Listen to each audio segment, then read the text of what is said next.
اور جب تمہارے پروردگار نے موسیٰ کو پکارا کہ ظالم لوگوں کے پاس جاؤ، یعنی قوم فرعون کے پاس، کیا وہ ڈرتے نہیں؟ انہوں نے کہا کہ میرے پروردگار، میں ڈرتا ہوں کہ وہ مجھے جھوٹا سمجھیں، اور میرا دل تنگ ہوتا ہے اور میری زبان رکتی ہے، تو ہارون کو حکم بھیج کہ میرے ساتھ چلیں۔ اور ان لوگوں کا مجھ پر ایک گناہ یعنی فرعونی کے خون کا دعویٰ بھی ہے، سو مجھے یہ بھی ڈر ہے کہ مجھ کو مار ہی ڈالیں۔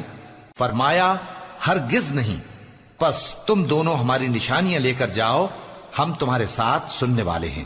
سو دونوں فرعون کے پاس جاؤ اور کہو کہ ہم تمام جہانوں کے مالک کے بھیجے ہوئے ہیں، اور اس لیے آئے ہیں کہ آپ بنی اسرائیل کو ہمارے ساتھ جانے کی اجازت دیں۔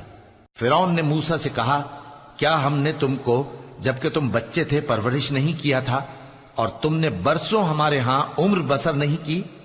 اور تم نے ایک اور کام کیا تھا جو کیا، تم ناشکرے معلوم ہوتے ہو۔ موسیٰ